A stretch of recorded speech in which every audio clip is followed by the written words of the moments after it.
Hello प्यारे साथियों, आप सभी को नमस्कार, गुड मॉर्निंग। उम्मीद है आप सभी लोग स्वस्थ होंगे, मस्त होंगे और खुशहाल होंगे।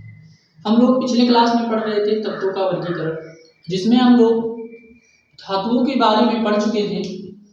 चलिए आज हम बात करते हैं आधातुओं के बारे में कि नॉन मेटल होते क्या हैं।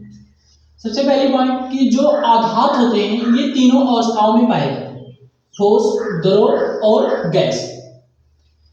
ठोस अवस्था में जैसे आप लिख सकते हैं कार्बन को। कार्बन क्या होता है, ठोस अवस्था में पाया जाता है। द्रव अवस्था में आप ब्रोमीन देख सकते हैं। गैसीय अवस्था में आप ऑक्सीजन को देख सकते हैं, हाइड्रोजन को देख सकते हैं। यानी आप ये कह सकते हैं कि जो आधातुएं होती हैं ये तीन की तीनों अवस्थाओं में क्या होती हैं, पाई जाती हैं। दूसरा पॉइंट, जो आधातुएं होती हैं आधातुओं में चमक नहीं पाया जाता है। जैसे आप देख सकते हैं ऑक्सीजन को देखिए, क्या उसके अंदर चमक है?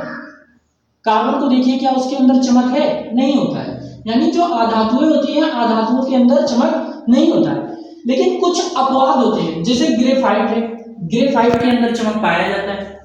आयोडीन है, आयोडीन के अंदर चमक पाया जाता है। हीरा है, हीरा के अंदर क्या होता है, चमक पाया जाता है। चलिएगा अब हम बात करते हैं विद्युत तथा ऊष्मा के पर, कि विद्युत तथा ऊष्मा की क्या होती हैं, आधातुएं कुछ अलग होती हैं। लेकिन अपवाद में आपका क्या आता है, ग्रेफाइट। ठीक, उसके बाद इनमें तन्यता का गुण नहीं होता है, यानी जो आधातुएं होती हैं ये तन्य नहीं होती हैं।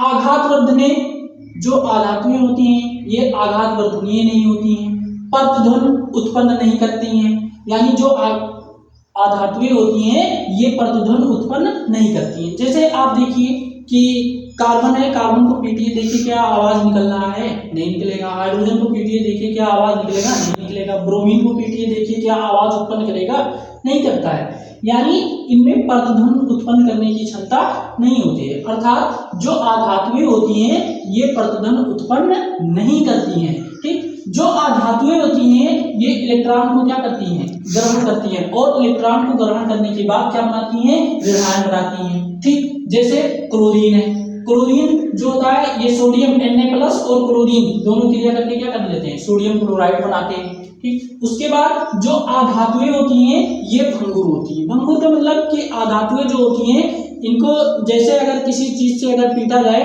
तो ये छोटे छोटे टुकड़ों में क्या होती हैं, टूट जाती हैं या फिर छोटे छोटे टुकड़ों में बढ़ जाती हैं। अब आधातुओं के उदाहरण कौन कौन से होते हैं, जैसे गंधक हो गया, कार्बन हो गया, ऑक्सीजन हो गया, फास्फोरस हो गया। ठीक है, ये सभी आपकी क्या होती हैं, आधातुएं होती हैं। चलिएगा ब्रोमीन, ब्रोमीन एक ऐसी आधातु है जो किस अवस्था में पाई जाती है, द्रव अवस्था में। यानी ब्रोमीन जो है वो एक ऐसी आधातु है जो द्रव अवस्था में क्या होती है, पाई जाती है। हीरा, हीरा एक ऐसा आधातु है जो सबसे अधिक क्या होता है, कठोर होता है। जबकि किसका अपरूप होता है हीरा, कार्बन का अपरूप होता है। ग्रेफाइट भी किसका अपरूप है, कार्बन का ही अपरूप है। ठीक, तो ये सभी चीजें हैं, आप इसे अच्छे से पढ़िए और हमारे क्लास से लगातार आप लोग जुड़ते रहिए।